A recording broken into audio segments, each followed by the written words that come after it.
Hello viewers, আপনাদের সকলকে জানাই আমার বাংলা মেডিসিন ইউটিউব চ্যানেলের পক্ষ থেকে আন্তরিক শুভেচ্ছা ও হার্দিক অভিনন্দন। তো প্রতিদিনের মতো আজকে আবার আপনাদের সম্মুখে হাজির হয়েছি বাংলা মেডিসিন সম্পর্কিত তথ্য নিয়ে আলোচনা করার জন্য। তো আজকের যে মেডিসিনটি নিয়ে আলোচনা করতে চলেছি সেটি হলো আপনাদের বহু পরিচিত একটা মেডিসিন, বা অধিকাংশ মানুষ এই মেডিসিনটি সম্বন্ধে চেনেন। তো এই মেডিসিনটি হলো ক্লাভামবিড, একটি ড্রাই সিরাপ। এই ক্লাভামবিড ড্রাই সিরাপ যেটিতে কী রয়েছে, এর সাইড এফেক্ট কী রয়েছে, এর আন্তঃবিক্রিয়া কী রয়েছে, এর ডোজ কী রয়েছে, এই সমস্ত তথ্য নিয়ে আজকে আলোচনা করতে চলেছি। তো ভিডিওটি স্কিপ না করে সম্পূর্ণ দেখতে থাকুন। তো এই ক্লাভামবিড যেটিতে রয়েছে অ্যামক্সিসিলিন, পটাশিয়াম ও ক্লাভনিক অ্যাসিড। অ্যামক্সিসিলিন, পটাশিয়াম ও ক্লাভনিক অ্যাসিড দুটো মিশ্রিত উপাদান একত্রিত হয়ে এই ক্লাভামবিড মেডিসিনটি তৈরি হয়েছে। তো এই ক্লাভামবিড মেডিসিনটি আমাদের শরীরে কীভাবে কাজ করে? তো এই ক্লাভামবিড মেডিসিনটি আমাদের শরীরে যে কোনো ব্যাকটেরিয়াল ইনফেকশনের উপরে সবচাইতে দারুণভাবে কাজ করে। বিশেষ করে বাচ্চাদের ঠান্ডা, কাশি, ল্যারিঞ্জাইটিস, ফ্যারিঞ্জাইটিস, টনসিলাইটিস, স্কিনের প্রদাহ, ফুসফুসের প্রদাহ, এছাড়াও মূত্রযন্ত্রের প্রদাহ ও এই সমস্ত, এছাড়াও স্কিনের প্রদাহের ক্ষেত্রে আমরা এই অ্যামক্সিসিলিন ও ক্লাভনিক অ্যাসিড এই মেডিসিনটি আমরা বাচ্চাদের ক্ষেত্রে প্রয়োগ করতে দেখতে থাকি। এছাড়াও প্রস্টেট গ্ল্যান্ডের সমস্যার ক্ষেত্রেও এই মেডিসিনটি ডাক্তারবাবুরা প্রেসক্রাইব করে থাকেন বা বাচ্চাদের প্রবলেমে প্রয়োগ করে থাকেন।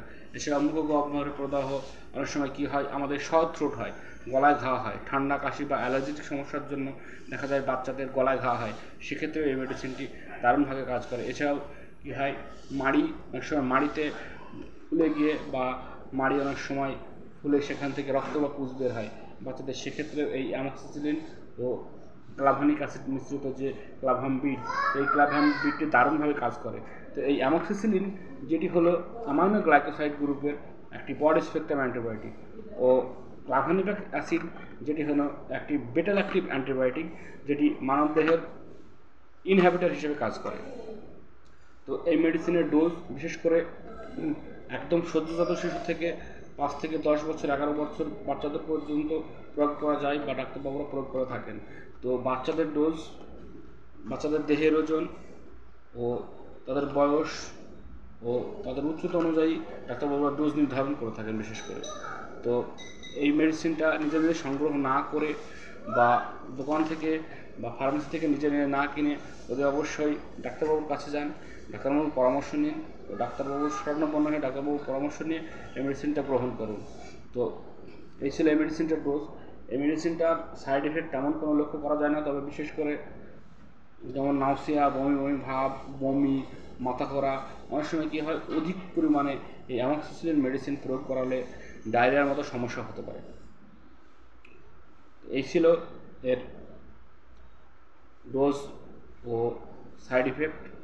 তো আমার ভিডিওটা যদি আপনাদের ভালো লেগে থাকে তাহলে অতি অবশ্যই ভিডিওটা সাবস্ক্রাইব করবেন ও পাশে থাকা বেল আইকনটি টিপে দেবেন, যাতে করে আপনাদের কাছে বা আপনাদের সম্মুখে আবারও নতুন নতুন ভিডিও নিয়ে আমি পৌঁছতে পারি।